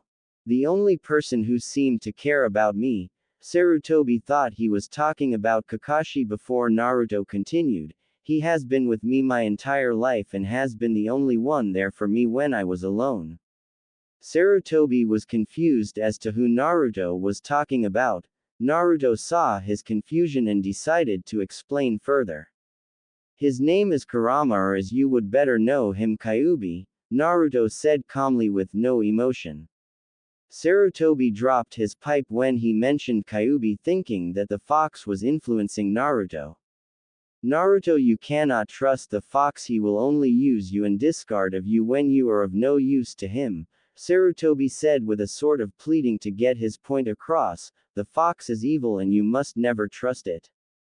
Naruto got angry. Kurama has been there for me more times than I can count. He was there for me when the villagers attacked me, he was there for me when I was lonely, and he was there for me more times than you were, Hokage-sama. Sarutobi had the decency to look ashamed before he looked up and addressed Naruto. I'm sorry I wasn't there for you, Naruto. I have made a lot of mistakes in my life and I have regretted a lot of them, Sarutobi said in an apologizing manner. Well, now you can at least fix one of them by giving me what is rightfully mine. I want my inheritance and my family's estate. Naruto, I can give you the estate, but the inheritance is something I cannot give you, I'm sorry. Naruto lost his patience. I don't care. I want what is mine and I will get it, Sarutobi. Call a council meeting because we had a chance to be civil and now you have forced my hand. Sarutobi looked at Naruto's cold, emotionless blue eyes to see how serious he was. He sighed. The council will be in an uproar when they heard about this. Very well, Naruto, follow me. Sarutobi led Naruto out of the office and into a large chamber where he informed an Anbu to summon the council. Konoha Council Room. 1 hour later. As the council gathered inside the room, many wondered why they were called and the civilian side wondered why the demon was inside the room as well. Finally, one of the elders, Udatain Kaharu, decided to end the silence. Hokage-sama, why have we been called here? Sarutobi took a drag of his pipe and spoke. I'm afraid I did not call this meeting, Kaharu, but young Naruto did, pointing at Naruto next to him who stood looking at the council with cold, blue eyes. One of the civilian council members decided to speak next. What could the boy want that it would require a council meeting? Naruto was the next to speak up. I called this meeting because I want what is mine. Unfortunately, Hokage-sama has refused to give it to me. Danzo was the next to speak up. What is it that you have requested, boy? Naruto turned his eyes in Danzo and spoke. I want my inheritance, my birthright, the money in the Namikaze and Uzumaki clan holdings. The civilian side broke into loud protest, denying that Naruto was the heir to the Namikaze clan and refusing to give him what was his. Nara Shikaku spoke next. Hokage-sama, is it true that Naruto is the heir to both clans' holdings? Sarutobi took a long drag from his pipe before speaking. Yes, it is true. Naruto is the son of Uzumaki Kushina and Namikaze Minato. I can give you my word that it is true, as I was the one of 3 that knew Naruto's true heritage. The entire room was shocked, the civilian side more than the shinobi side. Finally, a pink-haired council member decided to make herself known. That's impossible. Yondaime-sama never had any children and this boy is certainly not his son. Sarutobi looked at the woman with narrowed eyes. Are you saying my word is not good enough, civilian? Sarutobi said with emphasis on civilian. The woman gulped and decided to sit down. Shikaku decided to speak again. Even if you are entitled to your inheritance, it makes up for 50% of Konoha's economy and we would be sent into a depression if we just handed over that money to you. Naruto looked at Shikaku with narrowed eyes. So are you saying you won't be giving me what is rightfully mine? One of the civilians replied smugly. That's right, what are you going to do now?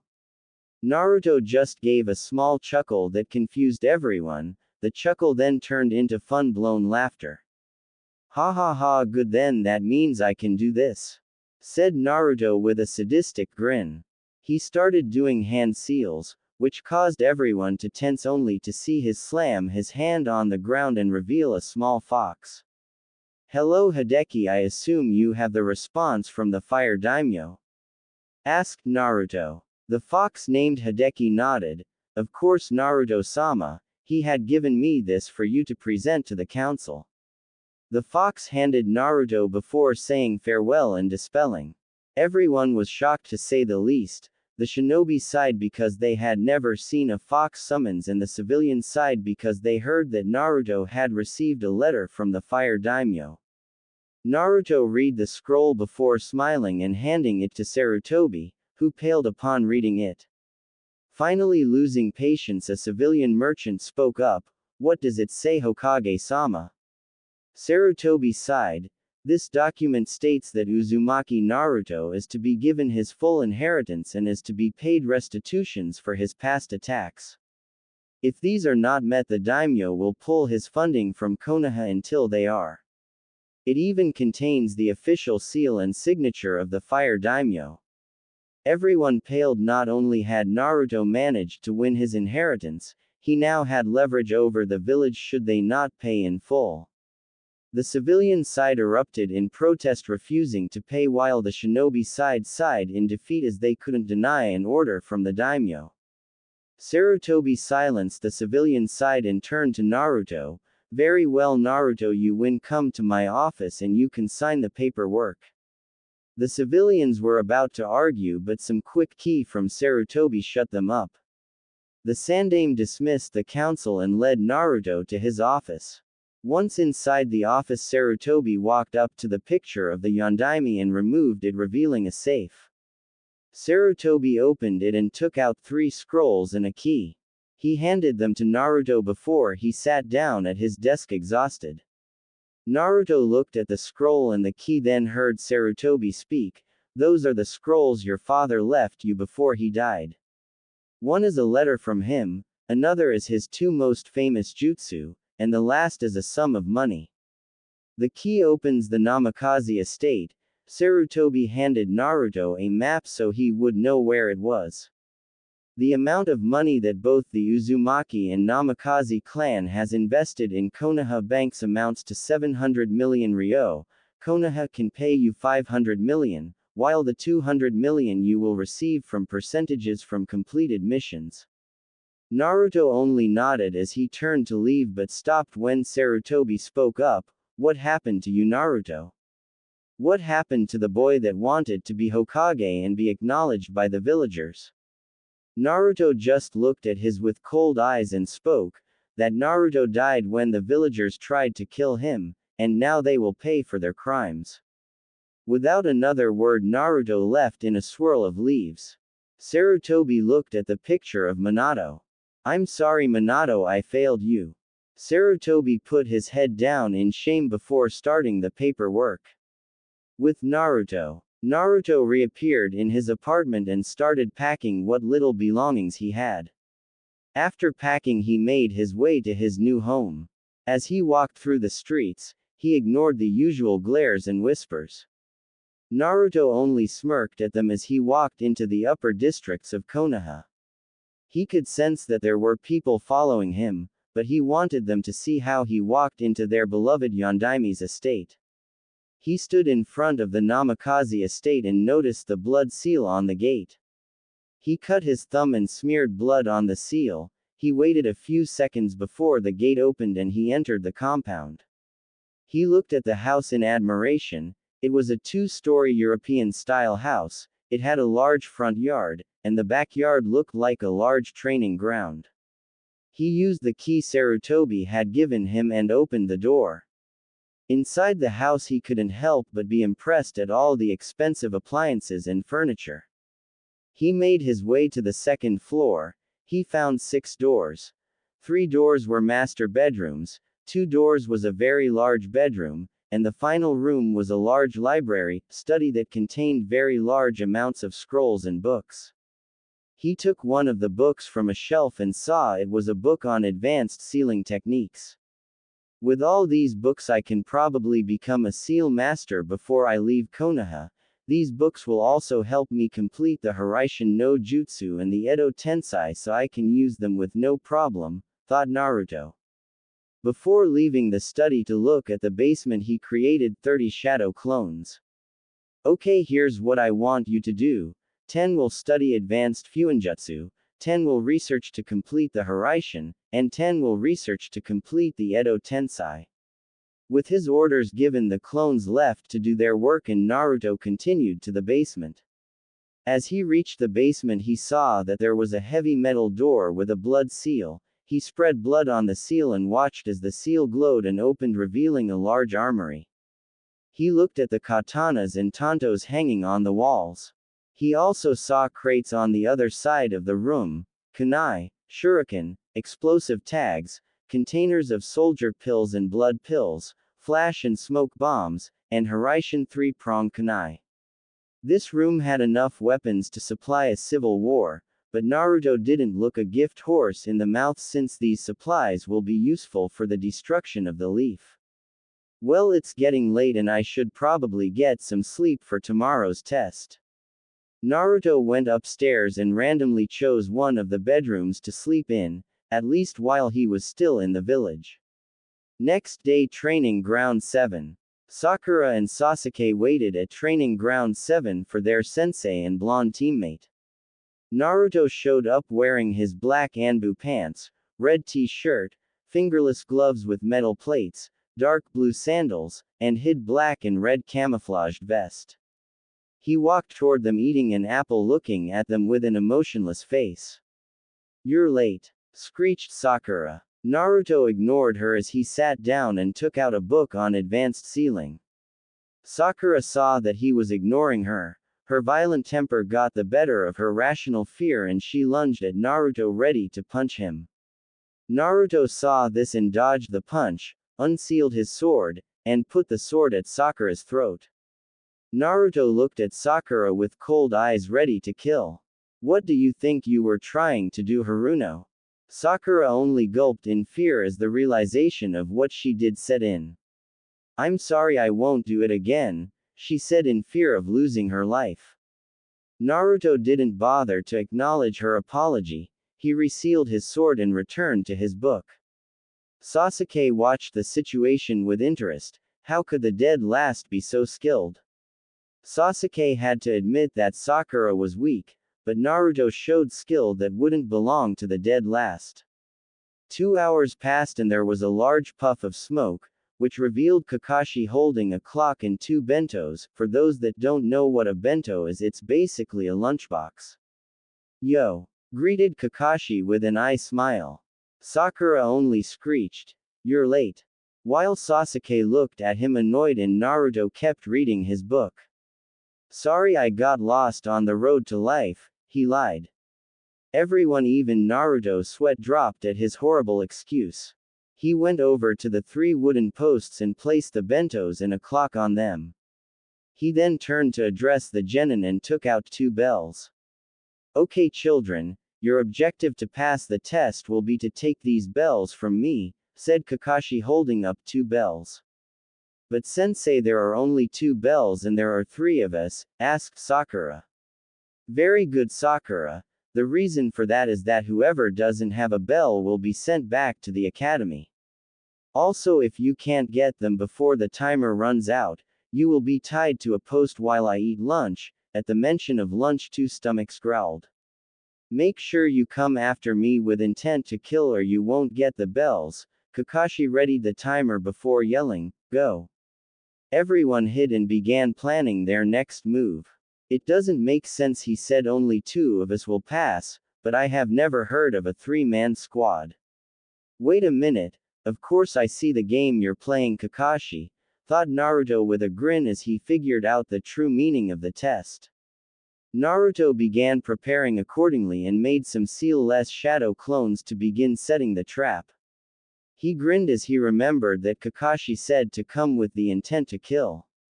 He would make him regret that. Training Ground 7. Naruto is up in a tree while he observed Kakashi reading an orange book.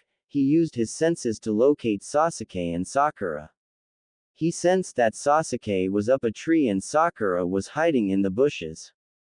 After a clone came to him and told him the trap was ready, he continued watching Kakashi and saw that Sasuke had made his move.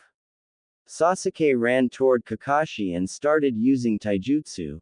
Kakashi was impressed with his taijutsu and even put his book away to be able to deflect his punches and kicks.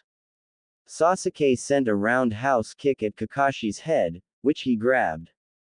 Sasuke then twisted his body to punch Kakashi, but failed when Kakashi caught his fist. Sasuke used this chance to grab the bells since Kakashi had his hands full.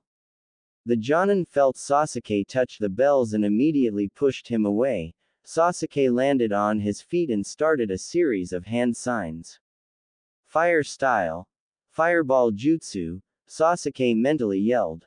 What a genin doesn't have enough chakra to do that jutsu, thought Kakashi. When the fireball dispersed there was only a singed crater and no Kakashi. Before Sasuke could search for Kakashi he heard something under his feet. Earth style.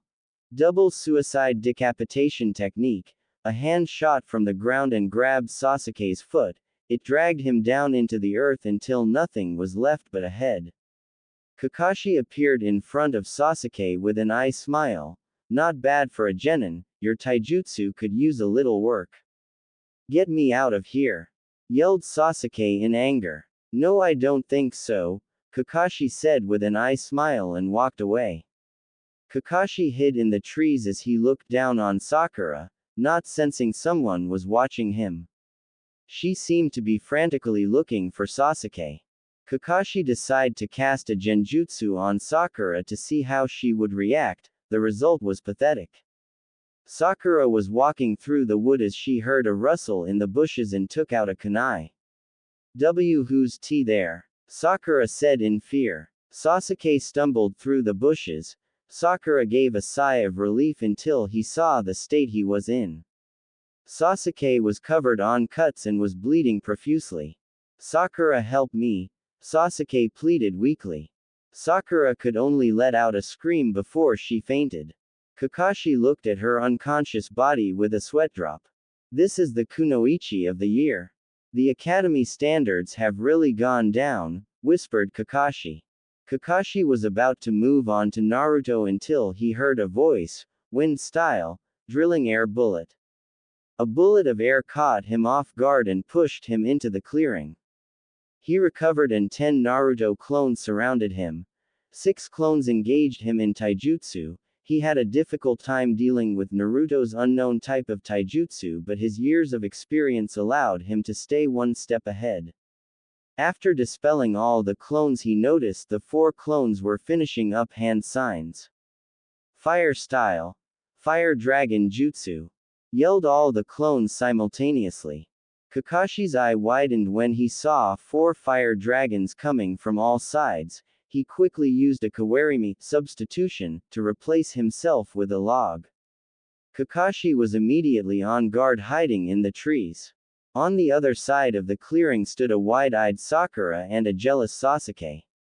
Amazing, he used so many powerful jutsu, thought Sakura. How is the Dobi so strong? I should be the one with that power. I needed to kill him, thought Sasuke angrily. I never knew Naruto was so strong. He nothing like the academy reports say, said Kakashi out loud. Thank you, sensei.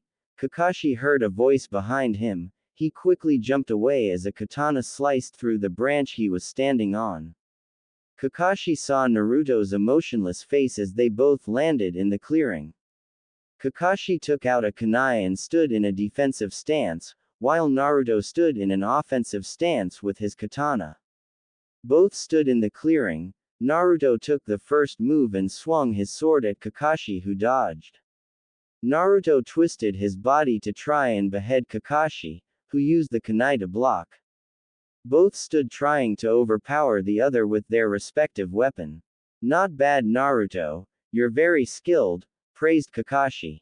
Naruto didn't give any emotion as he responded, thank you, sensei, but I am still holding back. Naruto started channeling wind chakra through his katana to sharpen the blade. He sliced through Kakashi's kunai like a hot knife through butter. Kakashi jumped away but had gotten a shallow slice through his vest. Kakashi was impressed that Naruto put him on the defensive like this, although he couldn't go on the offensive. Naruto was at least high Chunin level. Before Naruto could continue the Kenjutsu fight, the clock sounded indicating time was up. Alright, time's up, and you didn't get the bells, Kakashi said with an eye smile. Sasuke and Sakura came out from the bushes, both with different reactions to what they had witnessed. Sakura had a look of awe and fear, while Sasuke had a scowl on his face. Naruto kept his emotionless mask and didn't pay any attention to his teammates. Sasuke walked up to Naruto. Where did you learn that jutsu? Teach me. Naruto ignored Sasuke and decided to speak up. Actually, sensei, I think you should double check your bells. Don't ignore me, Dobi, yelled Sasuke, but noticed he was still being ignored. Sasuke, be quiet, it's Naruto's jutsu.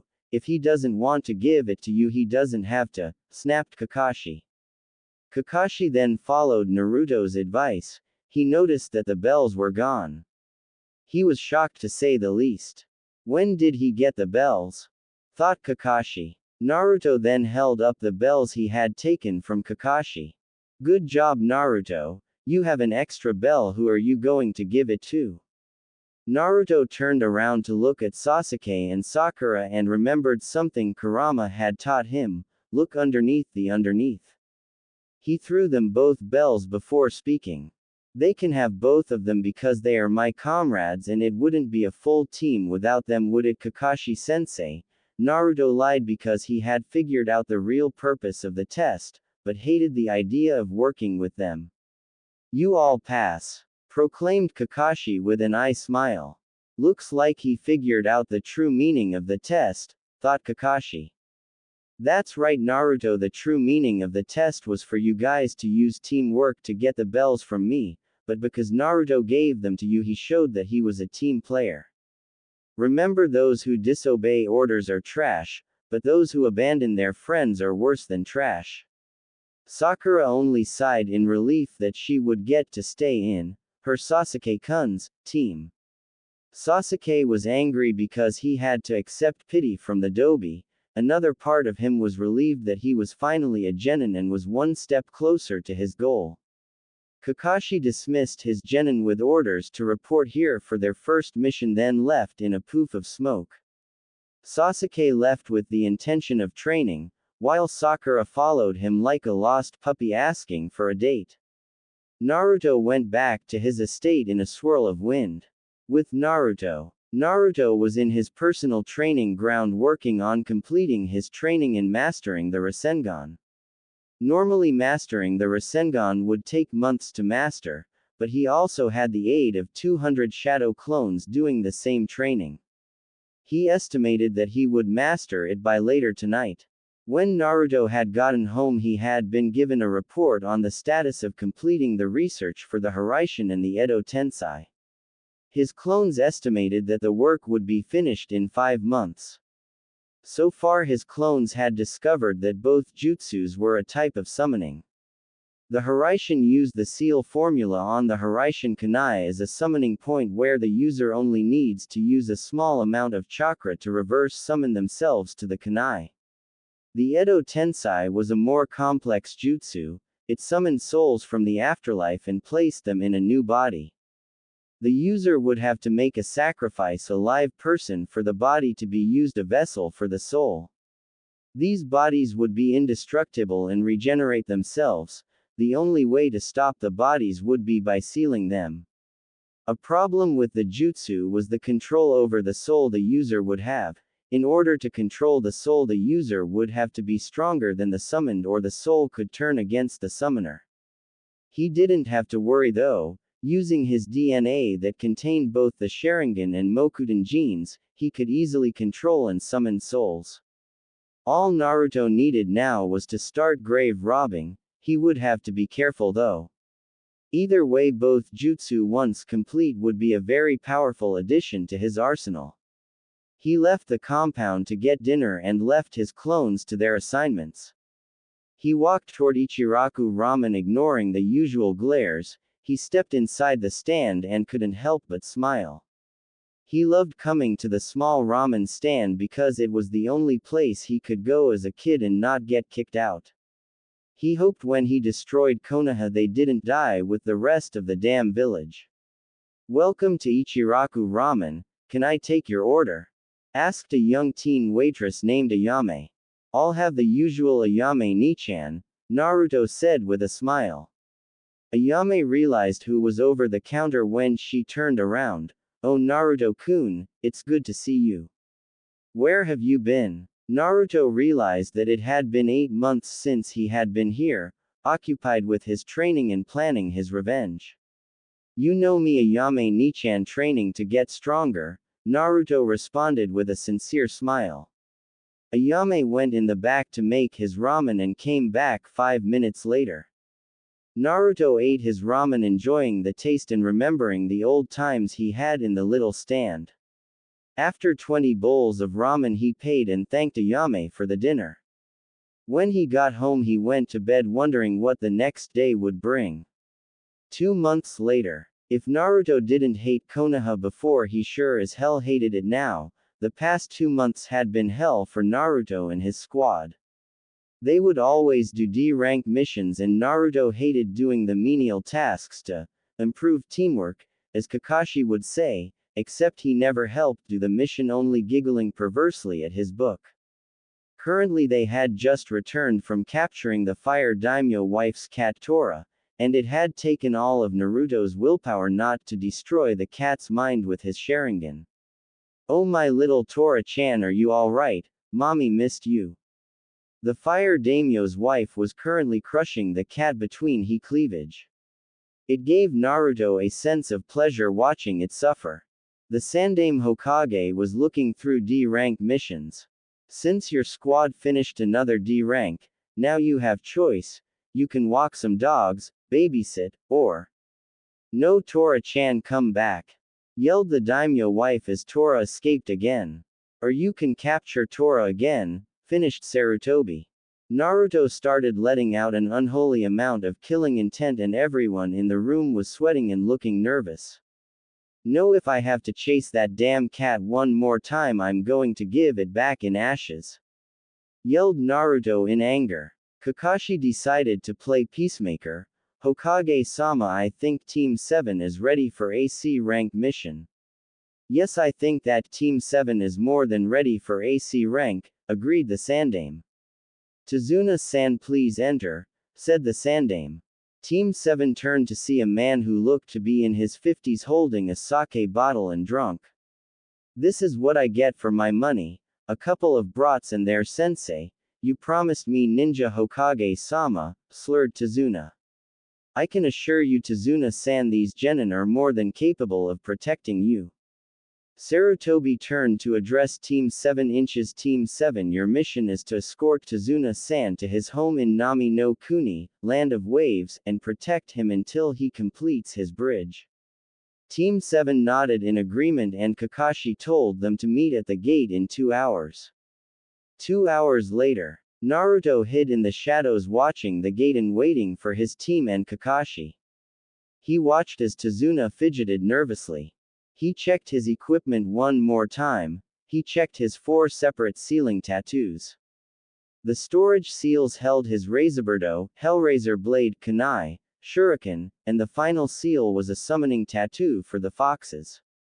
He checked his vest pockets that held his storage scrolls filled with cloths, money, and medical supplies.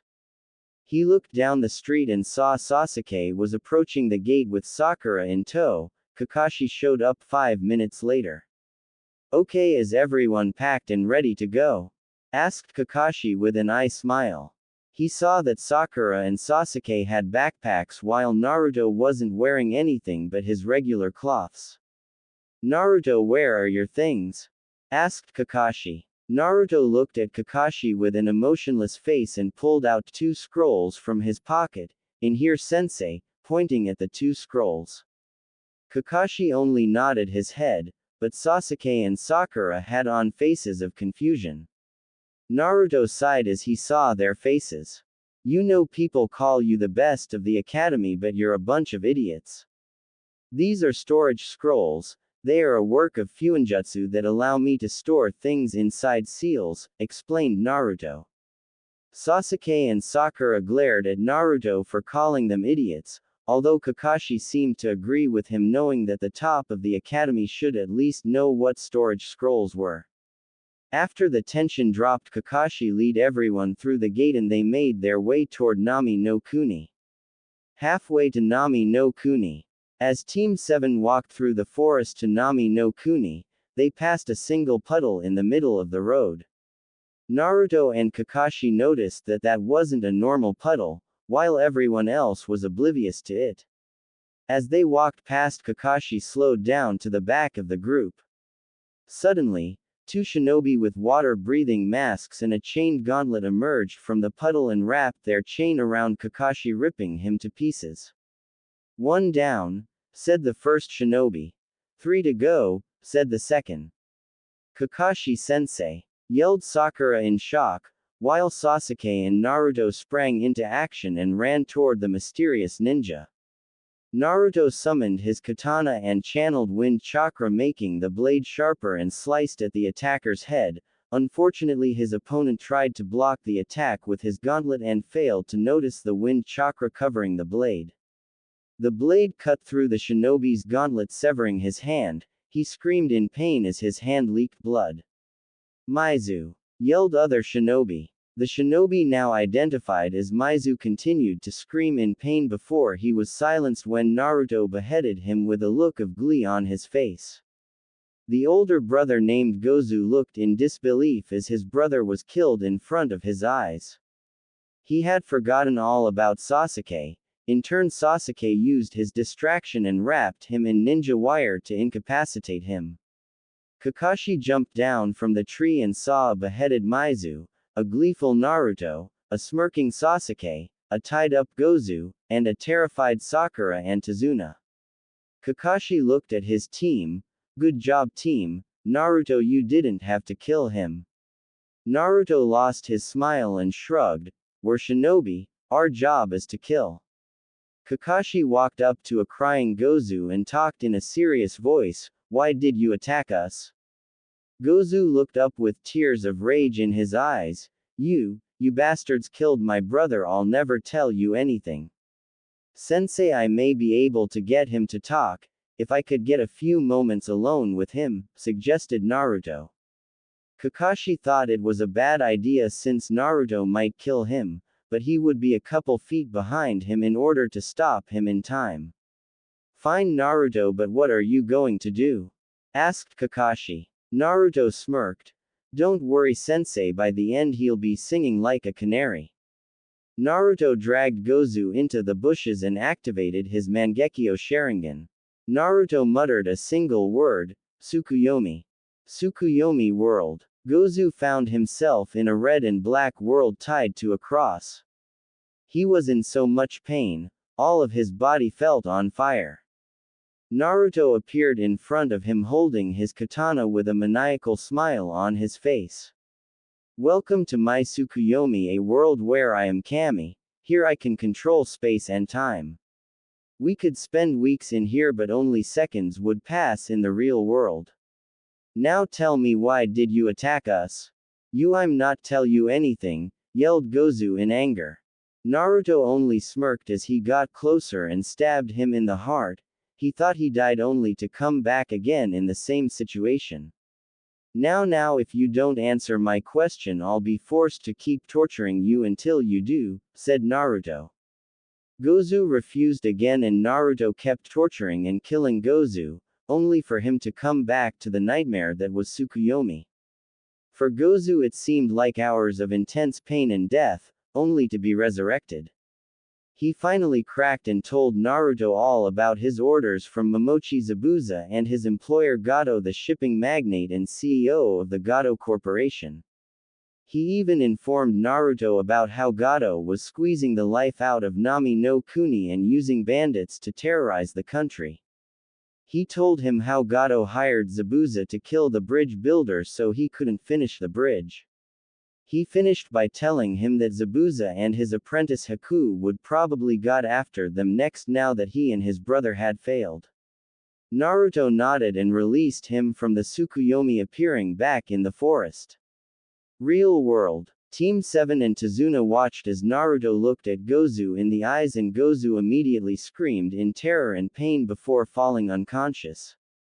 Naruto deactivated his Mangekyo Sharingan and rubbed his eyes as Kurama's chakra repaired the damage the Mangekyo Sharingan did to them.